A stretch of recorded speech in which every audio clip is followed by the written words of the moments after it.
Shabash mpenzi mtazamaji popote ulipo, wakati murwa kabisa wa kukufahamisha taarifa za upeo wa TV47. Tumekuandalia taarifa tumbu nzima. Mwanzo tupate vidokezi yajayo katika upeo wa TV47. Mafuriko umeanza kuanza kutuzama na hali ndio hiyo. Mafuriko yanaendelea kusababisha maafa. Wakazi katika eneo la Tana Delta wakiishi katika hali ya kusikitisha kufuatia mafuriko hayo. Unga still tunanunua 200. Mafuta ya kupika iko pale pale. Saa hii hata ukiingia sokoni hakuna chakula. Wakenya wanaendelea kugharamika kufuatia bei ya juu ya bidhaa. Wafanyi biashara nchini sasa wakielekea Tanzania kupata bidhaa kwa bei nafuu. Tuko na bandit mmoja ambaye tumeshika, anaitwa Lonyanga Pat Perinyang. Polisi eneo la Tiati, kaunti ya Baringo, wanamzuilia jamaa anayedaiwa kuwa kiongozi wa majangili eneo hilo. Inadaiwa jamaa huyo ndio mwenye kupanga mashambulizi ya mara kwa mara. We are saying, should the talks fail as they are looking, they are failing. Yes. We shall not forgo our rights. We shall go back to the streets if necessary. Na viongozi wa muungano wa Azimio waonya kuwa watarejelea maandamano iwapo mazungumzo ya maridhiano hayatazaa matunda. Na mtazamaji, sasa karibu kwa takriban dakika 30 hivi ni kufahamisha taarifa kwa kina zaidi. Wanakwetu wananiita Joash Onsare, mtafsiri kwenye lugha ishara ni Roda Nyamai. Moja kwa moja, mkuu wa utumishi wa umma Felix Koskei amewasimamisha kazi wakuu wa mashirika 6 ya serikali kufuatia tuhuma za ufisadi. Waliosimamishwa kazi kwa mdani pamoja na Frederick Mwamati, afisa mkuu mtendaji Tanathi ama Athi Waterworks Development Agency; Stephen Ogenga, mkurugenzi wa shirika la National Industrial Training Authority ukipenda NITA; Stanvas Ongalo, kaimu mkurugenzi wa makavazi ya kitaifa, miongoni mwa wengineo.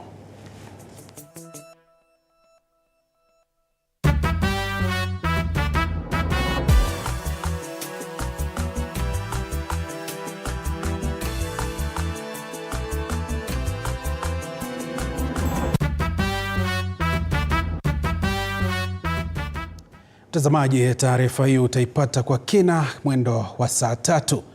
Kwenye taarifa nyingine, mvua kubwa ambayo inaendelea kushuhudiwa katika maeneo mbalimbali nchini imeendelea kusababisha maafa, wakazi wa Tana Delta, kaunti ya Tana River wakikosa chakula na hata makazi baada ya mafuriko kusomba nyumba zao. Katika kaunti ya Mandera, mkurupuko wa magonjwa yanayosababishwa na maji machafu ama maji chafu umeshuhudiwa, huku serikali ikitakiwa kuingilia kati kuokoa maisha. Na kama Grace Kuriakanja anavyoarifu, takriban watu 50 wamethibitishwa kufariki kufuatia mafuriko, shirika la utabiri wa hali ya anga likisema kuwa mvua hiyo itaendelea kunyesha, huku Wakenya wakitakiwa kuwa waangalifu. Ndivyo hali ilivyo katika kaunti ndogo ya Tana Delta, kaunti ya Tana River. Hali si hali tena, usafiri umekatizwa, vyakula kusombwa na maji, huku wakazi wakiachwa bila makao, wengi wasijue la kufanya. Tafadhali sana kama serikali wetu wa area tusaidiwe. Hata hivyo, baadhi ya wakazi wamedinda kuondoka katika eneo ambalo wameita nyumbani kwa miaka mingi, wakitaja ukosefu wa huduma za kimsingi katika maeneo watakayohamia. Hatuna maneti na kitu cha kufunikia, tuseme kuweka juu ili kujisitiri ile mvua kupate. Iwapo wataweza kutoka katika sehemu hii na waende sehemu nyingine, basi tutaweza kuwapatia vifaa hivyo kufikia kesho. Shirika la Msalaba Mwekundu linakadiria kuwa idadi ya walioathirika itaongezeka ikiwa hali hii itasalia. Zaidi ya familia 300 zimeathirika katika mafuriko haya. Lakini mambo bado.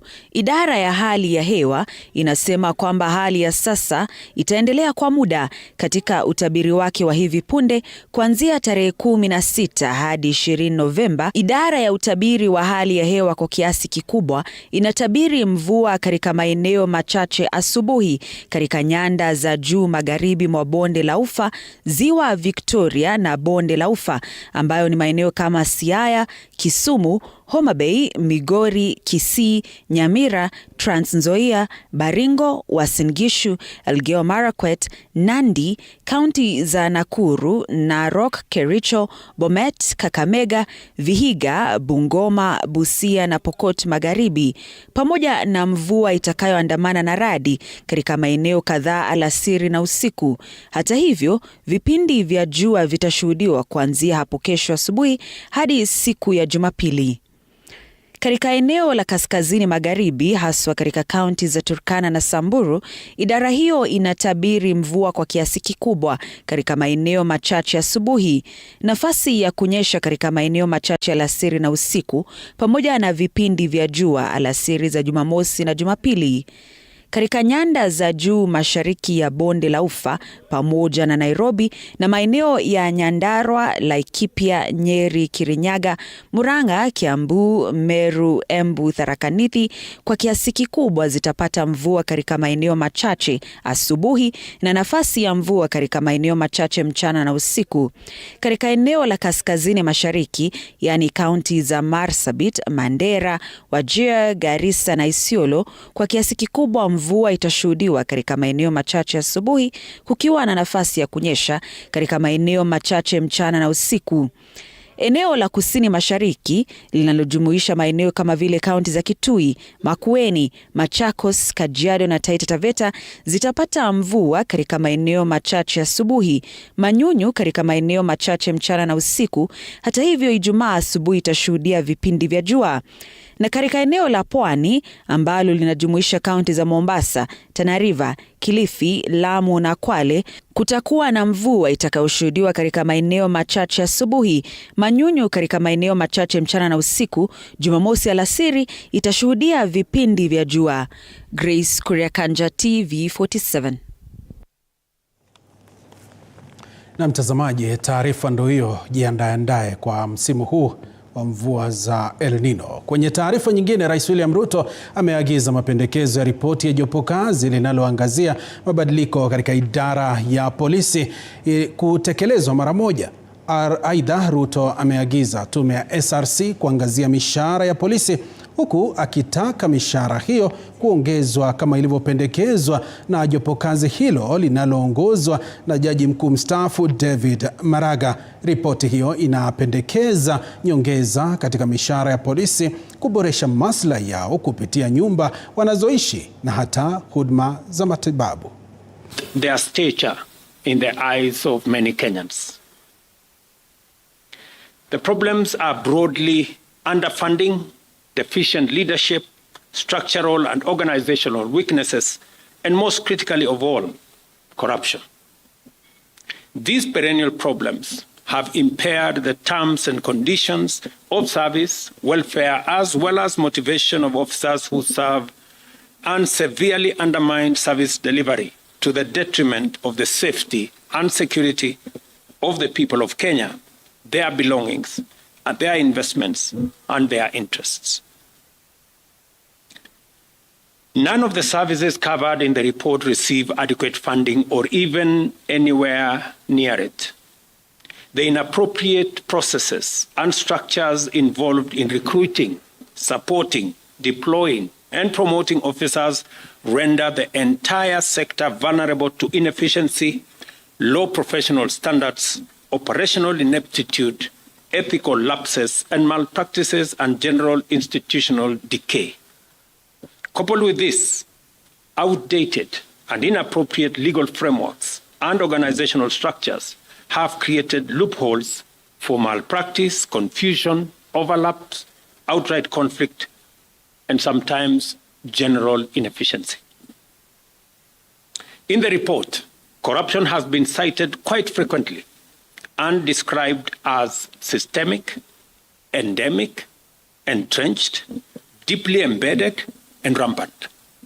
Clearly, we have a serious problem in there, in that we have never developed in these services the capacity to serve the nation to any satisfactory standard. And as a result, the services have become increasingly suboptimal and problematic at worst.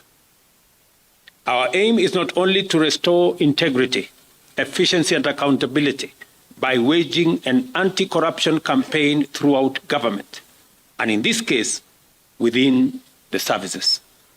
Our primary objective is to secure the transformation of this nation by instituting a professional, efficient, effective security sector which is defined by integrity, service, and accountability. We are therefore going to pay...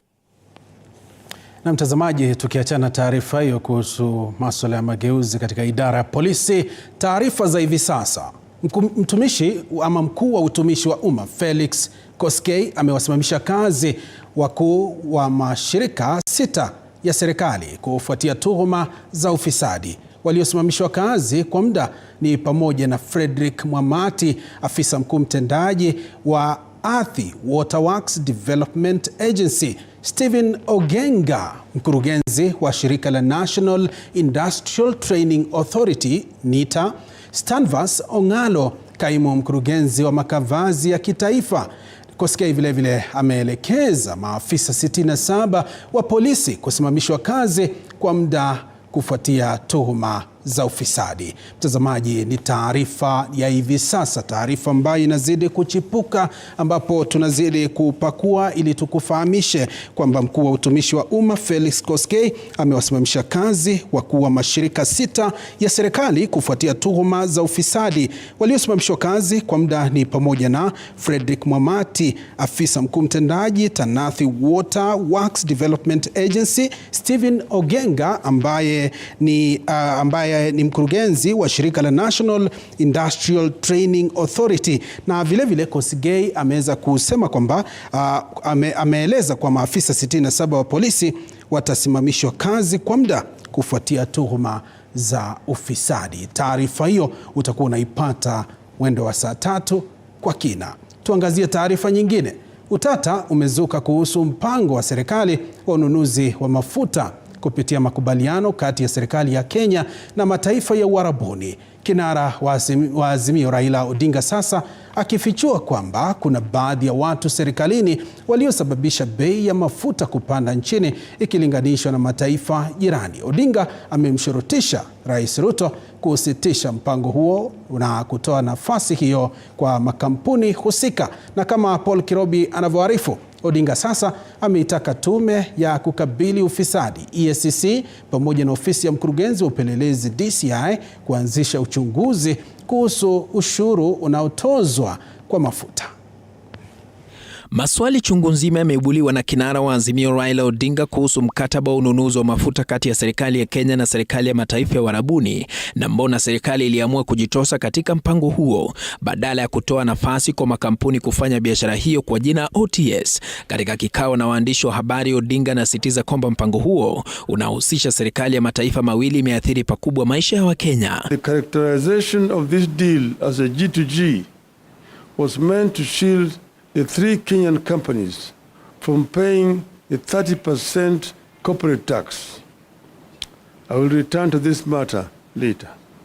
Kulingana na kinara huyo wa Azimio, mpango huo ndio umechangia pakubwa shilingi ya Kenya kukosa dhamani, hatua ambayo huenda ikasababisha makampuni yanayoangazia biashara ya mafuta nchini kufunga biashara ilhali serikali ingepata ushuru. They buy at low prices, delay discharging, then ask to be allowed to offload at higher prices, and the cost is passed on to the consumers. In the case of Oryx, it had bought the diesel at an average Platts price of $97.88.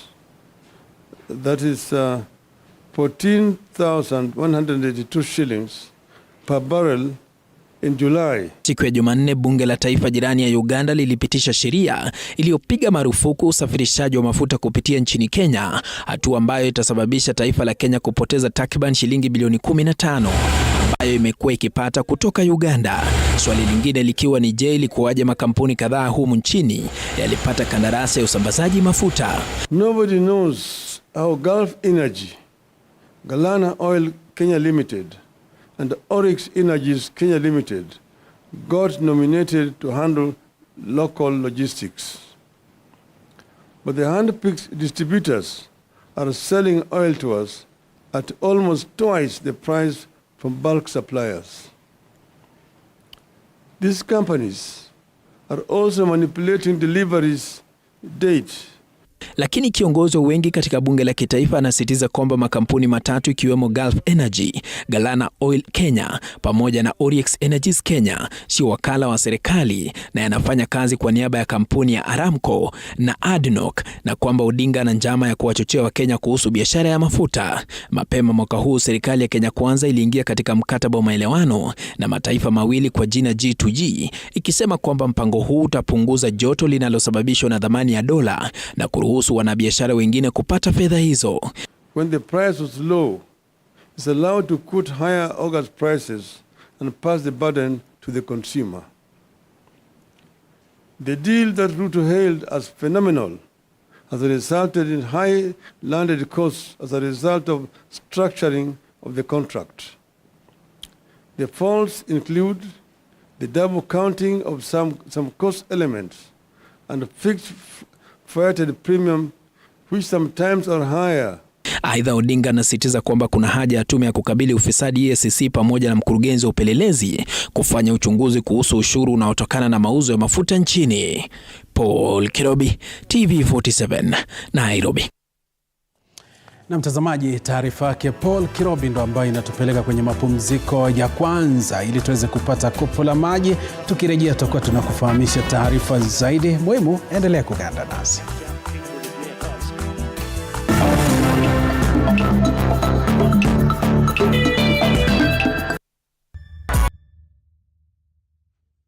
The news that matters the most is the one that hits close to home. When disasters strike, we are there to inform you. When the bullets are flying, we tell you who's shooting and why. Reporting on your victories, your health, your money, your security, your past, present, and future. We are interested in telling the stories of creativity, hard work, and resilience that you are known for. That is our job. This is my job. My name is Victor Moyakane, and it's my honor to bring you this news this way every Thursday night on the Home of Untold Stories.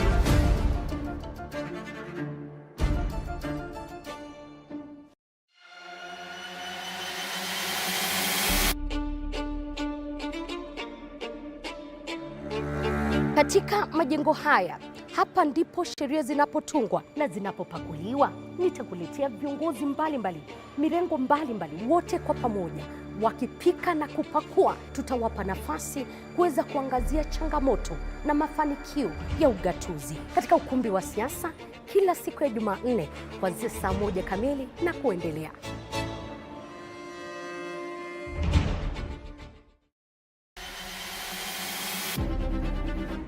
Toka eneo hili la Naivasha kwenye kaunti 032, gatuzi la Nakuru. Kutoka kaunti ya Elgeyo Marakwet, kaunti 028.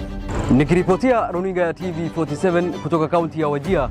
Nikiripotia TV47 kutoka kaunti ya Turukana. Kwa matukio yote yanayojiri katika kaunti hii 012. Kutoka kaunti nambari 1, kaunti ya Mombasa. Nikiripotia TV47 kutoka kaunti ya Lamu. Nikiripotia TV47 kutoka Kisii County. Nikiripotia TV47 kutoka kaunti ya Machakos. Kutoka kaunti hii ya Trans Nzoia. Kaunti 038. Kutoka gatuzi nambari 029, kaunti ya Nandi, chemichemi ya mabingwa. Nikiripotia TV47 kutoka kaunti ya Kakamega. Itakuwa nikiripotia runinga ya TV47 kutoka kaunti ya Bungoma. Jina langu ni Paula Munio. Willy Dennis Jiru. Fabian Kibet. Mimi ni Hashim Jimal. Mimi ni Kitio Mika Masai. John Javakiania. Jina langu ni Abdulaziz Nameka. Mimi ni Kombo Alfayo.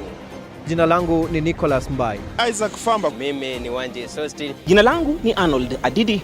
Jina langu ni Chris Bet. Jina langu ni Violet Auma. Na TV47 inapotamba, mimi Sheila Chelangat nitakuwa nikiripotia maswala yanayokuhusu wewe kila kuchao.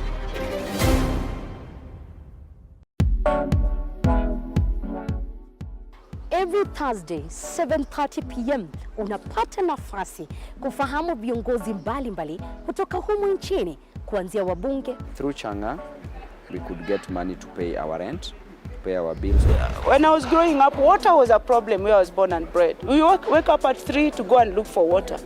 Magavana must be ready to be a tough woman and not a woman to be walked over. Kwa hivyo you respect people. Dari ya mfahamu kiongozi, story na historia, na mi Elizabeth Mutuku.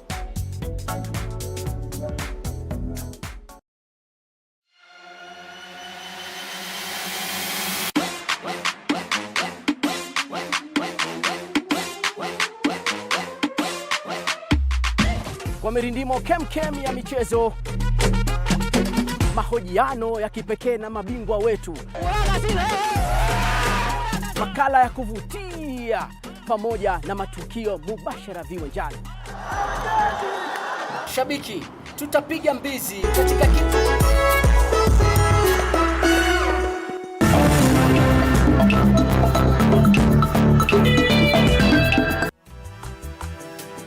Na mtazamaji, karibu tuzidi kukutaarifu taarifa hizi za upeo wa TV47.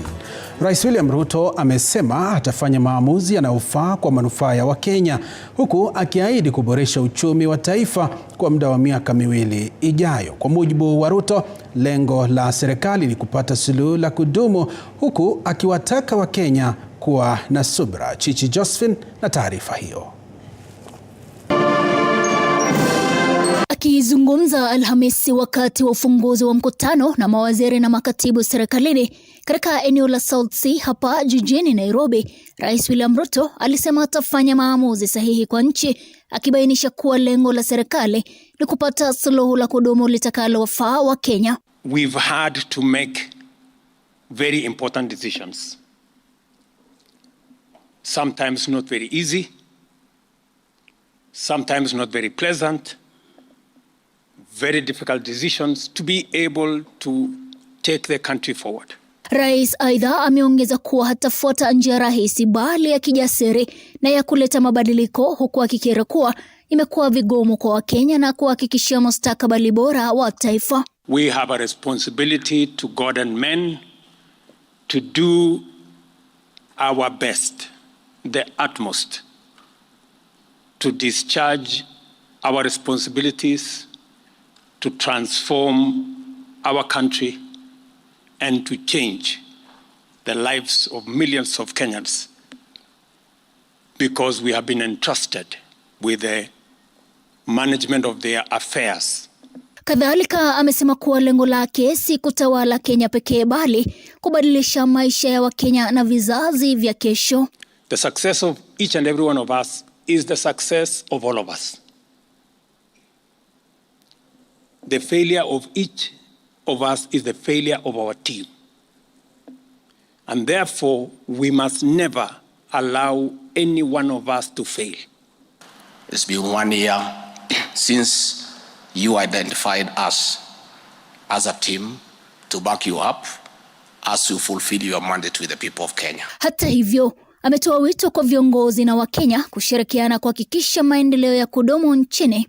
Sometimes not very easy. Chichi Josephine, TV47. And we must always focus. Mtazamaji, taarifa ambayo inaendana na hiyo, Rais William Ruto akiomba miaka miwili zaidi kutafuta suluhu ya gharama ya juu ya maisha.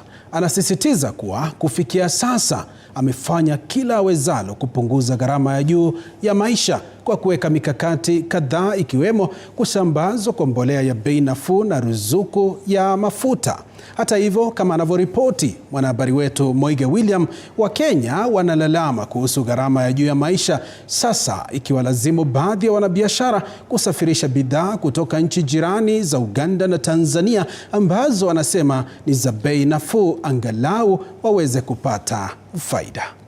As far back as 2014, I was on record then as I was a member of parliament saying whoever will be president in 2022 we have no country to run. That's the truth. Ndo kauli yake msemaji wa serikali Isaac Mwaura, akiweka bayana kuwa hali itakuwa ngumu kwa Wakenya angalau kwa miaka miwili zaidi kabla ya serikali ya Kenya Kwanza kuboresha uchumi. Ingawaje anadokeza kwamba bei ya bidhaa kadhaa za kimsingi kati yake unga wa mahindi na maziwa imepungua. And President William Ruto and the Kenya Kwanza administration, the government has actually been able to do quite well in terms of ensuring that we don't sink further.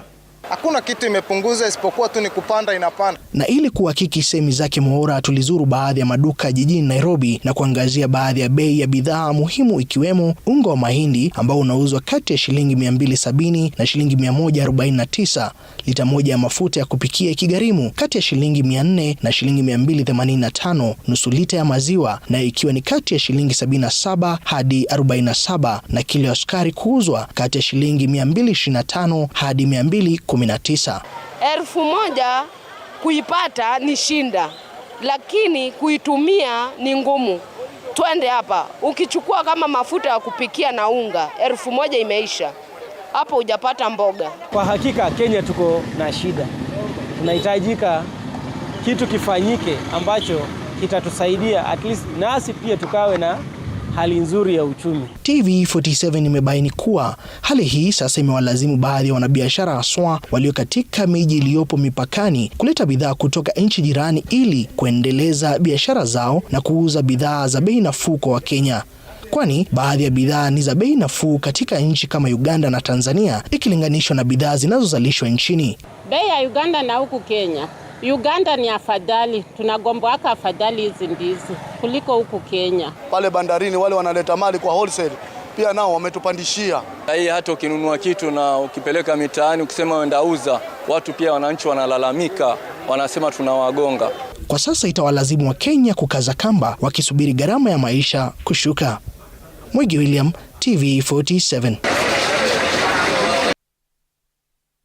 Mtazamaji, taarifa yake Moige William ndo ambaye inatamatisha taarifa zetu za Upeo wa TV47. Taarifa zaidi utakuwa unazipata mwendo wa saa 3 kwa lugha ya Kiingereza na mwenzangu Victor Muyakane. Wanakwetu wananiita Joashon Sare, mtafsiri kwenye lugha ya ishara amekuwa Roda Nyamai, na kutakia jioni njema na vile vile usiku mwema usiokuwa na usumbufu wa mbu msimu huu wa El Nino. Kwaheri kwa sasa.